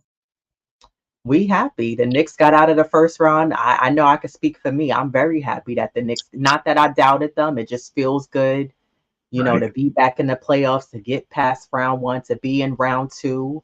And like I said, the Knicks have a story to tell. I think they're Yes. telling it. They're proving people wrong. And I'm a firm believer that the Knicks will get past the second round. I'm feeling good about the matchup. And I'm Hmm. excited about Monday's game. Yeah, Yes. same here. Same here. It's not going to be easy. Nothing's easy, and nobody's not going to lay down and give them the game. But together with, if they just hone on what got them here, they'll continue on. And that's just playing together, and their identity has been formed. And if they could just ride off of that, then they'll get through this, and they And that's will. That's very important because you're speaking of the team, and I always say team together. Everybody always matter. Yeah, that's as long as Yeah, they sticking together, believing in one another, having faith. Don't let the outsiders, you know what I'm saying, come in and continue on being themselves and continue on following the footsteps that has brought them all to this situation yeah, at the same time. You know what I'm saying? Then the team will continue on being itself and continue on doing what they're doing, each and every quarter and each and every half and each and every game, the team is continue to learn even more. yeah. I want to say the right person's my man Papa left. He said great teams learn from wins and great teams learn from losses, but champions turn their losses into wins and Mhm. trophies. Those are the great words of my man Papa Left. You all should know about Papa Left. He'll be featuring on the Knicks Symphony too. That's one of my closest brothers. You know what I'm saying? And what that means is you learn from all your situations. Yeah, Long as you don't repeat the same situations, then you moved on from them situations. Everybody makes errors in life, but the best thing about errors is you get a chance to correct errors and don't continue on doing them over and over. And the team is learning each and every game. After every game, I got them all the way on, putting them on that bulletin board. Let's go over this, let's go over that, because we need to learn this right here tonight. And then Mhm. we'll go over it again the next day. So that way, by the next time we play, it'll all be understood about what we got going on. Them guys knew what they did the other night when they Yeah, let go of that game and everything, but they yep. said not tonight. In that game inside a hostile environment. And shout out to the owner over there. You don't want to let his fans in. You know what I'm saying? You want to buy all the tickets you can and give them away for free. You know what I'm saying? But really, actually, guess what? Nobody was in your building. You know what I'm saying? It looked like it looked right now. And when I said nobody was in your building, because the Knicks fans wasn't in your building like we should have been in your building, because you decide, you know what I'm saying, you feel like you got a better chance. It don't make a difference what we play in front of or who we play in front of. The Knicks was already prepared mentally, and that's more important than anything. They're mentally prepared to play on any platform, any stage, any city, any state, anywhere. If you could play in Madison Square Garden, you could play anywhere. And when you started playing in other arenas, and not just the MVPs for our most valuable players, he should be honorably mentioned, but they don't have him mentioned above anything. But besides him getting the MVP blessings, it's great when you hear on the road and people yelling dudes, you know what I'm saying? Mhm. OG. Then they yelling our guy's name like that. That's more important than hearing Brunson's MVPs, because now we're going along with our best player, and they're accepting us all the way around, so they feel great about themselves, man. Shout out to Tom, what he doing. He's constantly striving to make sure that he's on his X and O's game, you know what I'm saying? And the team is just in great condition. Their form, their great conditioning form, and where they at right now. I put us up against anybody else's condition. You got to be in great shape and great condition, because look at our coach the whole game. If it ain't a timeout, he's standing at half court like he's getting ready checking the game. All game long, he's standing up there. So if coach is in great condition, the players in great conditions. But I love our chances. I don't think this series is Oh, for going sure. beyond 6 at all, period. Anywhere up under 6, but I take any closing game that we have in a series to move on. I take that. But they're just right now. I don't see them far as being in our way. I don't see him as a complete half court setting offense that can score in a deep type situation of the fourth quarter constantly, like Philly could score constantly. When you throw the playbook out the way and there's no more X's and O's, it's heart on heart. I don't see them having that right there. Not with the defensive strengths we got. We got Hartenstein. We got Money Mitch, aka the Monster. You got the OG, and OG can play any one of their big men, any Yeah. one of them. And Precious is going to get his term inside this series. That's Yeah, big and that's helpful right there. So we got 4 great bigs, even though 2 of them are small forwards, but they can add up to be 4 great bigs, because they don't have a big team, you know what I'm saying, at all. They don't have a strong team. And I'm not saying these things to take away, because Indiana has had a great season, but I believe we have had a better season, a better and we're season. more fit and ready for this type situation, a second round. And them guys don't see nothing but championship. Them guys, everybody keep talking, we going to Eastern Conference. No, forget Eastern Conference. I used to say, y'all want April? No, I want June. I'm looking for June. I ain't looking for no Eastern Conference. I'm looking for the finals. That's what Jay Boogie want. I ain't, measuring us to stop short because we make it to the Eastern Conference. That's a good season. No, finals, champions. This is what Jay Boogie wants, along with everybody. I know y'all want that, man. Oh And yeah, for sure. God, we get a parade. Oh Lord, you know what the city's gonna be like? They're gonna be like that movie 21 Bridges. Shut them down. Don't let nobody in. Don't let nobody leave. You Hey, ain't there. Wow, wow, wow. But yes, man. So let me ask you, what do you think are the keys? What is it going to take for the Knicks to move past this round against Indiana? Oh, they're taking advantage of the boards on both sides, defensive boards and offensive boards. They like to run. You can't run off, you know what I'm saying, off one and done shots all the time. We mm, are the number 1 offensive rebounding team it is in the league. We are going to crash our offensive boards. And then I like us on the defensive board. Anybody can rebound the ball. Everybody rebounds on our team. And I Yeah. know they talking about the fast break leak outs with Obi top. Yes, Obi leak out. Because guess what? That's enough. That's your man. Get ready, get a rebound. Yeah, when you come in the game, that's your man that you leaving, and they're gonna get on you. And I can hear Tom right now. Oh, you still ain't rebounded. Yeah, but defense, defense, defense, rebound, rebound, rebound. Those are my two keys to the game, and those are things that Indiana doesn't like, and they don't play defense, they don't Yeah. rebound. So, man, yeah, let's go. How do you think Tibbs is going to be able to implement Precious into the rotation? Let's just say both Mitch and Hartenstein are playing both respectively, really having strong series. How does he implement Precious into and give him some minutes? Oh, every series is a matchup favor. This series right here really favors towards Precious. It really does because Turner, he really likes to play facing the rim, but he's not as strong as Embiid. He's not as witty with the ball as Embiid. He just want to catch and shoot. If he can't catch and shoot, he's not taking you off the dribble. He's passing, and he's staying there. That's the thing. He stays where he at. When he passes the ball, he doesn't reset somewhere else. Um, um, Pascal, he can play a little bit in the post. He can post up every now and then, but he loves, playing facing the rim too. So pretty much all they guys is really pretty much perimeter guys. They like to do a whole lot of passing the ball. They like to have 4, 5, 6, 7 pass possessions.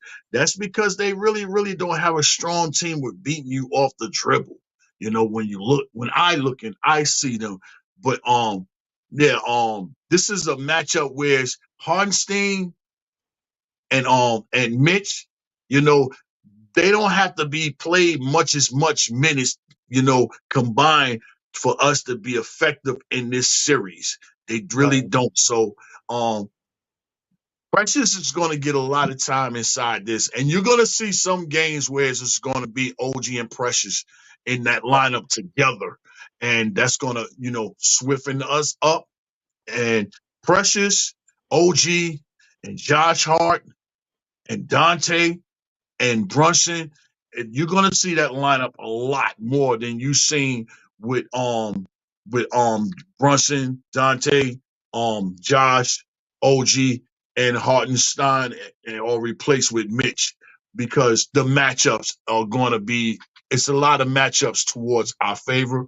That doesn't Yeah. take away their gritty and their griminess. I know they got what's his name, Carl, the guy coming off the bench, Carl, whatever his name is. Oh, I know. Yeah, I'm looking. Yeah, yes, I know they got him. He's gritty. I know they got the dude Yeah. from Gonzaga, but you're not doing anything that we have not seen throughout the season. Hmm. We got used to playing. Brunson is used to playing against OG, Pascal, and Barnes. That's what really got Brunson's game, where I don't care who's in front of me. And plus, practicing against Deuce, full court pressure every day. Now, he don't told Deuce, yo, play me like you playing in the game so I can be better prepared for it. So, man, I mean, I love our situation. Cleveland let me down last night. You should have won last night. Any more games that you could play without Porzingis on that floor is more helpful towards us. You gave Porzingis another nice rest, Cleveland. Cleveland, I'm telling you, they just can't figure out how to get the job done. I mean, Yeah, and at this rate, it's looking like it's anybody's series because Orlando just won't back down. no Those back guys, there. Paolo is doing everything in his power, and you know what? That was one of those performances I said that was a waste of 50 points from Donovan because it didn't Mhm. result in a win. And that's something that we've talked about here on the Knicks, where we know Julius and Brunson could give you 45, 50, 60 points, but if it doesn't result in a win, it's a waste. You It's a know, waste. you did all of that, but it didn't result in a win. And I know Jay Boogie, you say this all the time, as well as Diva is a win is a win. Mhm. Let me ask you also, are there any key performances or key guys you're looking for to help Brunson out in this series? Because he is going to need help on the offensive end. We know the Knicks are a good defensive team, but is there anyone specifically or players that you're looking for key performances throughout this second round series? Hey, my wife made some spaghetti the other night, right? And when she made the spaghetti, she was like, "Baby, we're a little bit short on the ragu sauce. I'm like, okay, so what? I'm gonna stick my whole plate and sit it right in front of the TV because the ragu was back the other night, and he broke his shell at the right timing against a tough team. So you supposed to be more confident going into this Indiana situation more than anything. I need Ragu to continue on being Ragu. I don't want to see no more Dante at all. I need the sauce for the rest of this series, the rest of the playoffs, and all the way to the finals. Ragu should be in the building, no Dante. And you know, some people they they think about it. They don't want to mention it, and some people like no. But I do believe somewhere in this series, Burke should get some type of chance to see, have you redeemed yourself? Have you sat and watched and learned enough? Have you got it a little bit together?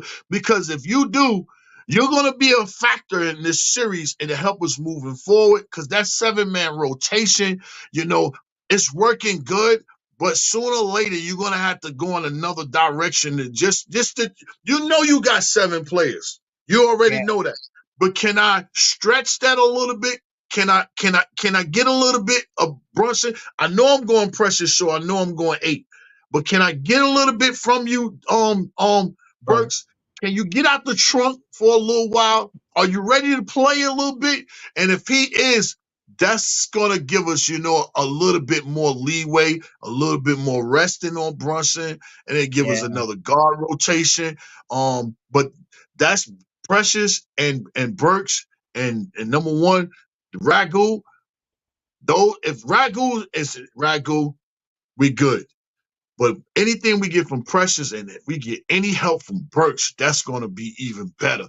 You know, that's where I look at. Those are my 3 right there. Yeah. My only issue with Burks that makes me a Mhm, little nervous is when he brings up the ball. I mhm, would rather see Deuce bringing up the ball because Burks doesn't protect the ball enough when he brings it up. But if mhm, he's not bringing the ball up and he's ready to catch and shoot Burks, I'm mhm, happy with that. But I agree, and you hit the nail on the head, which is what I was alluding to before you came in. mhm, I hope that Burks, throughout from the ending of the season and round one against Philly, I hope that he was truly not just sitting on the bench, but sitting and analyzing the game and taking mental notes and saying, well, where can I implement my style of game? Where can I fit in and where can I be of help to this team on the offensive end for them? And we know he's capable, Burks, he's capable of getting those steals and being active, having active hands and feet. But I think on the offensive end, that's more of what Tibbs is looking for from him to be that X factor to come in and give us those threes that we may need, those jumpers. But I hope that he really was watching a game to say, okay, let me see where I could, if I'm out on the floor, what I can do. And I get it's different matchups versus Philly, and now you're playing Indiana, but really watching to see, well, the way we're moving and we're running plays and seeing how this guy's playing this way and they do this, where can I be at and where can I fit myself? Because here's the thing, if you watch a player like Deuce McBride, while Deuce was off in the first round, he's somehow able to still be open to knock down the shots he needs to knock down. A lot of times I notice when Burks gets the ball, he has defenders on him. Now, I don't know if that's because Burks is known as a shooter or if it's maybe where Burks is on the floor, but there was times where, yes, I saw he was open, but a lot of times he would have defenders on him. And again, I don't know if that's because the type of move he was trying to make to the basket to clear space from himself. Not sure what it was, but I just want to see Burks, like you said, Jay Boogie, be ready to get in the game and power yeah, struggle, like I said, to prove that you're ready to get in this game. This is the playoffs. It's not the regular season. That shooting and trying to go in the lane of brick walls of players the size of Embiid and Mitchell Robinson, that's not going to cut it. You're going to be costing us and hurting us along the lines. And again, I'm not saying if he makes 1 or 2 mistakes for Tibbs to sit him down, but what I'm saying is be alert, be ready. The intensity is going to be there. You know what I mean? The pace is going to be there, and to not fold under pressure. A lot of times he reminded me a little bit of Grimes in that he looked like he would go out there and he had to hurry up and put up a shot. Like I gotta hurry up and put up a shot because he didn't want to go to the bench or he didn't want to seem like he wasn't holding his weight. And I'm like, just slow down. Let the game come to you. You don't always have to, when you get it, I gotta chuck up a shot. And I don't think for him it's because he's thinking he has to shoot and put points on the board or rather get points, but more so I don't know if he's thinking of like how Obi had alluded to, where he said, "Oh, if you make a mistake, Tibbs will sitting you down," and maybe he feels like because he's a veteran and he wants to contribute towards this team, but I just want to see him allow the game to come to him and stand in the right spots, move without the ball. Brunson will find you. Hart will find these guys are gonna find you. He can be that X factor. We saw Bogdanovich do it plenty of times before he got hurt. So my only concern with him is I don't want to see him bringing up the ball, but I want to see if Tibbs does utilize him and gives him some burn.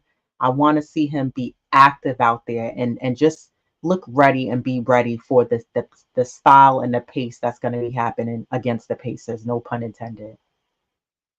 Well, it starts in practice for Burks, and that right now practice is not towards his advantage, because you don't get to showcase and show that you know what I'm saying you're in form and you're ready. Because now, right now in practices, you're going to get the main five that's going to be on the half court offensive set, and they're going to be constantly going over things until they decide they want to switch that five over and constantly go over defensive schemes. So until they finish doing offense, Burks will be on the defensive end.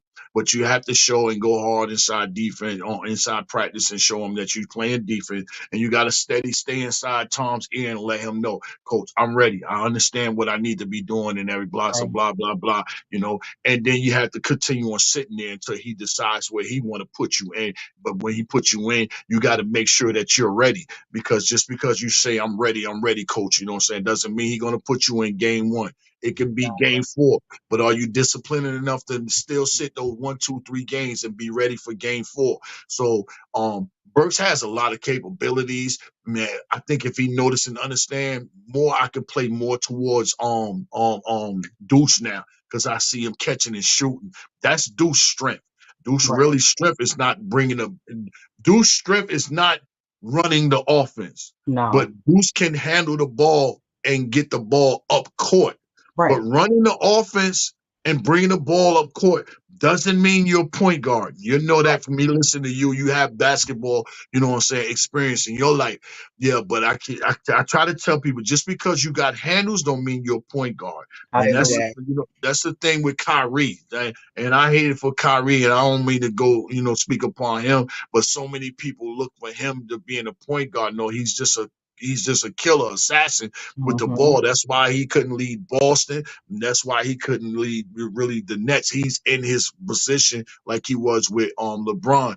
But it's a difference between, running a team and just getting the ball up court. And this is what Burks really we need to do. He really doesn't turn the ball over, nothing like that.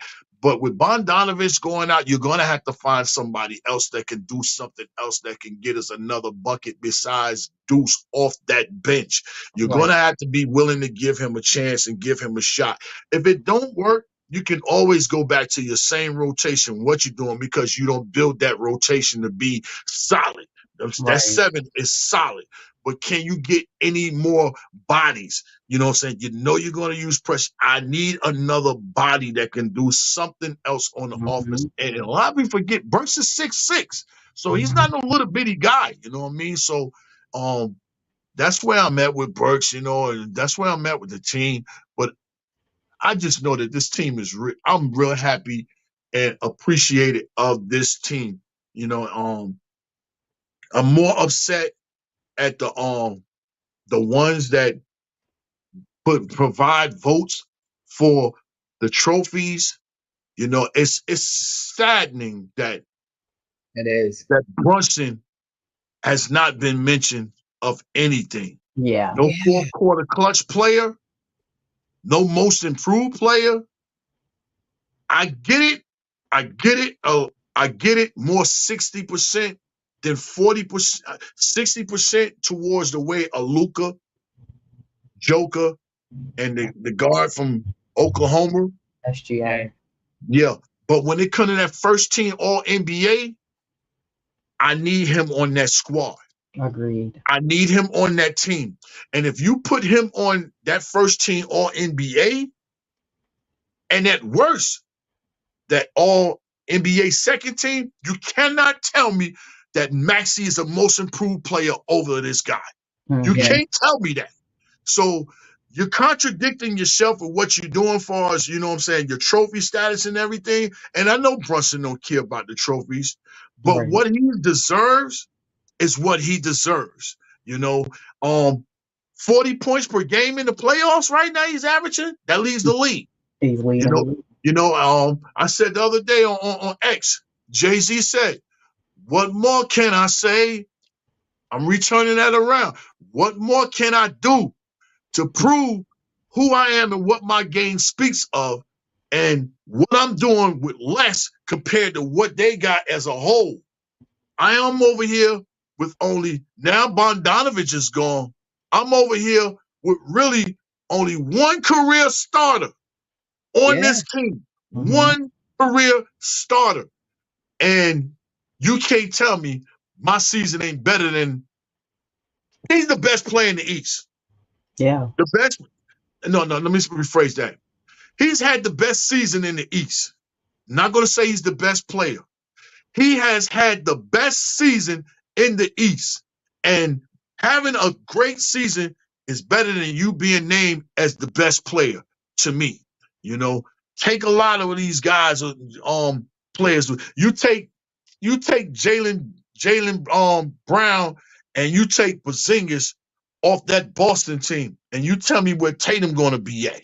Right. But Mm. at the same time, you we still got OG not missing games. We still got Julius not missing games. We still got Mitch not missing games. And with those three starters in our lineup, that means Josh Hart is on the bench. That means Hartenstein is on the bench. That's a stronger bench. You can't tell me our team is not going to be where Boston is at. And that go for the same thing. If you take Jalen Williams and you take the tall rookie, what's his name for Okay. OKC? Chat Um, hungry. you take them two off that team, they're not gonna be the number one seed in the East. Hmm. They're not. You know what I'm saying? And you can't take Murray and take another starter off that Denver team and they be where they at. And Right. I'm just trying to show the facts of doing more with less compared to you doing with what you already have all year. Right. And instead for them to constantly treat this guy like that, but the worst thing for them, it makes him more hungrier, and he's been doing this all his life. Yeah, and shout out to you too, Kenny Smith. Yeah, you had the orange handkerchief. You swapped out and went yellow. Which was you Right. think about the Pacers or something, and then you want to Right. put it back in. That's why I love, you know what I'm saying? Oh yeah, Kenny. I'm talking to Kenny. Yeah, this is Kenny Anderson. Yeah, yeah. Oh, you forgot about me, 2016. You've been hating on me since then. I know you're a Tar Heel. You remember? So I understand, when he gets a chance, he takes his little shots, when he can, you know what I'm saying? But this guy, man, right here, we got a superstar. And the thing about it, the office knew that. Yeah. And a lot of us, okay and went with it, but a lot of people wasn't sure of it, especially when he got his money and everything. But the office knew what they was doing. When they thought they was over there looking at Donovan, no, they knew what they was doing. When Hmm. Yeah. when Julius and Wes and Leon and all them up there, they up in the building in the playoffs. Yeah, that's right. We need to go get him. That's the one. Look at his heart. Look at his desire. Look at his no fear. That's what we need to go get. Right. And we got a superstar over here that's already made, and the blessings are starting to come in for him. See, the commercials is getting more. So we got a general on this squad that can lead this franchise. Already back. We already back. But I feel like a championship is coming within this season and no later than 27. That's the way I feel. Yeah. I really do. But I'm scared of Orlando. In one of the top three teams, they got the most cap space this year. I'm scared of Orlando. And Philly got cap space. And OKC. Those are the top three teams with cap space as far as the end of the season. But the chemistry and the culture has been restored in New York City. No doubt. It for sure has been restored. Diva Locks and I was talking about this, and I was saying that The Knicks are not a respected team. They're not a respected organization. And prior to maybe the last 2 years, even Julius Randle had to endure the woes and the struggle of this team as he was trying to carry the team. It's just he didn't have the help, no, but he's not to the same caliber of player as a Jalen Brunson is. And that speaks volume, like Jay Boogie was just saying, of what he's been able to do for this Knicks team with less. Mm-hmm. But the point I'm trying to get at is that this Knicks team, I personally don't think that the Knicks are going to start getting the accolades, the respect, the recognition until one, the Knicks become, this is really only the second year that the Knicks are known as a playoff bound team, that they're known to be a team that goes to the playoffs every season, which we've changed that. We've corrected that. The Knicks is known to starting to do that. And then two, I think the Knicks have to make it past the second round. They have to be known as the Eastern Conference championship team. And this is where they go, even if they fell short, right? But if the Knicks become those two identities and add those as part of their identities, then people will start respecting them because they'll say, well, the Knicks do go far. They make the playoffs, they get to at least the Eastern Conference round, or they get to the conference finals. They just fell short, but they're winning. And now the accolades are come of like, wow, well, what Jalen Brunson did, they're going to go backwards where we're already, as the fan base, are going to be ahead and be like, Mm-hmm. we already been there. Y'all should have recognized what he was doing with less before. And now they're Right. going to want to start bringing up the old stuff of what he's doing now and this year, this season. And Julius Randle, we're going to have him back healthy. The Knicks are going to continue to grow, and they're doing that. They've already shown that. Shout out to Leon Rose, West for doing their job, Tibbs for holding it down.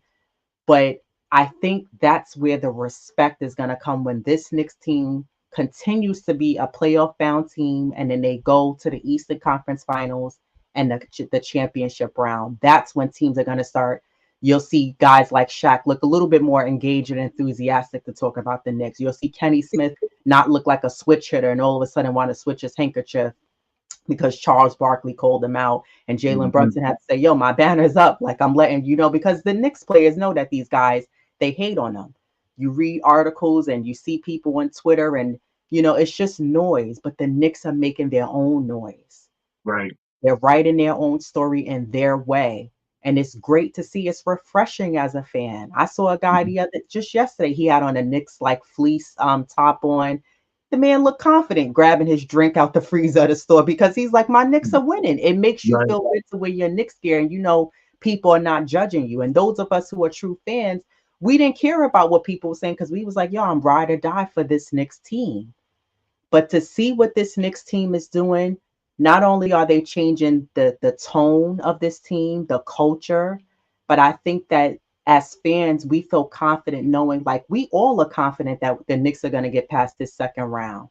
And it'll make it even sweeter to see us get to the Eastern Conference Finals. And like you said, get to June, get past there, because I see it with this team. I really do see the direction that they're going. And we haven't had a player like, I heard Stephon Marbury. It was one of a real thing that somebody made of him from Game 6, and Mm-hmm. he said, "Yo," he was saying to his TV, he said, "Yo, Jalen Brunson, you the truth, kid." He Yep. said, "You the truth." He said, "That's the best player the Knicks have had." He said, "If not, period, in a long time." He said, Mm-hmm. "He's the truth." Because of what he's doing on that floor. I'm like, wow, like if you really just sit back and watch the Knicks, you're like, wow, like look at what this guy is doing. He don't have no help on his team, and it's no disrespect to OG Hart, OG Ragu. It's no disrespect to them, but we don't have a 1-2 punch because we don't have Randall on the team. Mm-hmm. Maybe if I say, okay, well, at least we got Randall, we're getting scoring from there, but he's really he's carrying this team on his back. And I saw him doing that last year in the second round. He was running up and down the floor. He was trying to do whatever he needed to really get us out that round. And he's so focused, he's laser focused, and that's infectious because now it's everybody on the team is like, yo, it's a bigger picture. So we're falling in line. We're doing what we need to do to get to the next round. And like I said, I don't like to go too ahead. We got past round one. Great. Let's focus on this round. But I see the potential of where this team could go. And I believe in these guys. And I think they're showing us as fans believe in us because we are going to go there. So it's just nice to see. But the Knicks, unfortunately, they're not going to get that respect until they do those two things. Like I was saying, get they're known as a playoff bound team, and then they move past the second round of the playoffs. Then people start saying, okay, the haters that back off and say, well, the Knicks have done that instead of, well, no, the Knicks, because right now the narrative's, oh, the Knicks are only a one first round, maybe a second round knockout, and that's it. But it's like, keep that negativity over here. We all positive over here, baby. We're gonna keep it moving and we're gonna keep winning. So it's just great to see where this team is going, and it's refreshing to see where these guys are going. Where do you have them, Jay Boogie, in this series? Knicks and what? No, no more than 6 games. No more than 6 games. And that's because, back in the day, the series the first round used to be 2 out of 3, second round used to be 3 out of 5, and then you get to 4 out of 7 for the conference finals, and then the championships 4 out of 7. Reason why I'm bringing up that scenario because 2 out of 3 games in Philly, we won 2 of them. We won 2 of them, and one of them was an eliminated game. Right. Reason why I say nothing more than 6 games, because this team know how to go inside your building Mm-hmm. and bust you up, point blank. Just go in there and win. Take over your building. You know, understand what the fans is doing, Right. but them guys know how to go up in there, focusly, and win on your gym floor. Right. And that right there, it says a lot to me, as far as being a fan of this New York Knicks team. I've been a fan since I want to say probably like 78, 79. I didn't catch the Frazier era, but I Right. seen in all the highlights, and I read up on a lot of him and Willis Reed, and learned that those guys, that team was major. I really read up on that whole squad and that whole team. And for those, I'm resurfacing May 13th. That song is gonna be resurfacing and probably remixed, but I did a song where I rapped that whole team that was on that roster when they won the championship. But I'm I don't see this series going no more than 6 games, and I do see in my mind frame, I'm really trying to prepare myself in that mind thought for Cleveland to beat Boston, and we have Right. home court advantage throughout the Right. whole Eastern Conference playoffs. you know, and I would be really, really happy with that.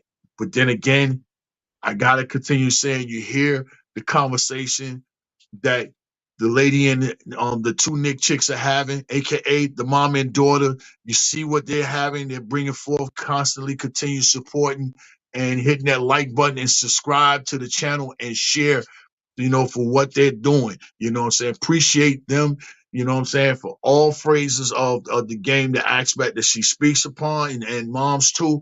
You know what I'm saying? I need this show to get to where it needs to be going. All shows, all shows, all shows. As long as you're talking that real basketball talk, Jay Right. Boogie don't have no problem with going somewhere and help promoting all teams, for what they got. Do y'all got a super chat down there? Not yet. We're not Okay. eligible for one yet, but we'll have one Okay, soon. this is what you can do. You can send me your cash app. You got my math. You can send me your Hmm. cash app, and I send something towards, y'all channel to help y'all do things. I text earlier, I got the Knicks Symphony coming out. Y'all heard the Big Daddy Kane, Coogee Rap. No, they did the symphony. We got the Knicks Symphony coming out. And the lady, the chef, she was gracious enough, you know what I'm saying, to, look out for us. And she's premiering on this song right here with us. I'm not going to tell y'all nothing else more, but I got 8 other spitters, and we're slaying this season right now about what it's about. I can't tell y'all who's on it, but I will tell you that Lady and the Chef, and along with her moms, because if she go, her moms is on it too. Right. They're on this song right here along with us. With that, I'm getting ready to rock out. I got some things I got to do for the weekend, and and get things prepared and ready. I just wanted to come up here and make sure that I show y'all some love. I gotta go holler at Ron for a few minutes and get forward my day. But just know that I love and appreciate everything that y'all doing. And shout out to everybody up under this orange and blue. You know what I'm saying? The words that Julius Randle said when I did the MIP song, New York, we here. Right. We here. And we ain't going nowhere, you know. But y'all stay peace and have a Salute, blessed Jay weekend. Boogie. You too. I appreciate you. Thank you, No Jay doubt. Book, for your Yes, presence. yes. Thank you. Yeah, I heard him. Hit the like button while you're here, guys. And those of you who are new, welcome. We're here every Saturday morning at 10:30. And then we also come on every Tuesday and Thursday at 6:30 p.m. We want us to come through. Excited for round one of the second round against Indiana. Um, Leave us a comment. We answer and respond back to all comments. And check us out. Subscribe to the channel if you haven't. Hit the like button if you haven't already. Anything else for you, Diva Locks, before we get out of here? Yeah, I truly appreciate Corey Lee for stopping by. Jay Boogie is always a pleasure. Again, hit that like button and then truly a shout out to the chat. Yeah, and check out Corey Lee and Boulevard 73. They both come on every Sunday morning at 10 a.m. on the 718 Boys with a Z at the end, and they're under the Blood Orange Tears channel. So check them out every Sunday morning at 10 a.m. Also, salute to Jay Boogie. You could catch him on a panel on many different shows. You'll probably catch him on Ron's show right now and under Still Knicks fans.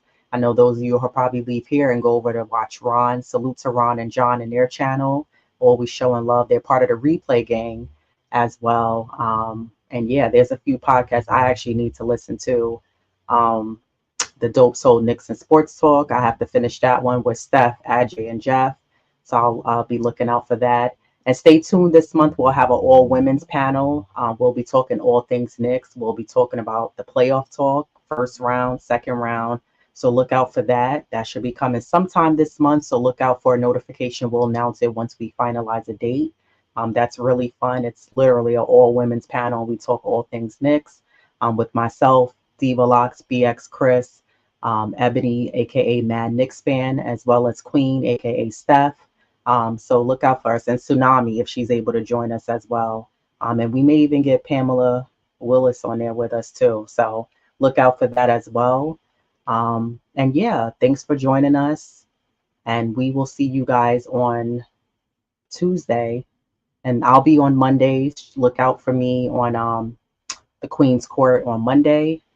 At 8:30, we'll be talking things Knicks. And then Tuesday, actually, you know what? I don't know if she's gonna come on because the Knicks come on at 7 or 7:30. So it may not be a show on Monday. So unless she does a quick one, which I doubt. But look out for us on Tuesday. We'll be on at 6:30 to recap game one, round two against Indiana. Let's go Knicks, as Diva Locks always says. And until next time, actually, let me shout out the chat really quickly. Salute to Walter Blackman, always showing love and joining us. Corey Lee, salute to you, and thanks for joining us earlier. Parish Duggar, a Negro One, Boulevard 73, who's the other half duo of the 718 Boys, the 100 Ultimate. Thank you for tuning in. I've noticed you've been popping up on the chat. I appreciate that. Cotton Candy, salute to you for joining us, sis. Who else?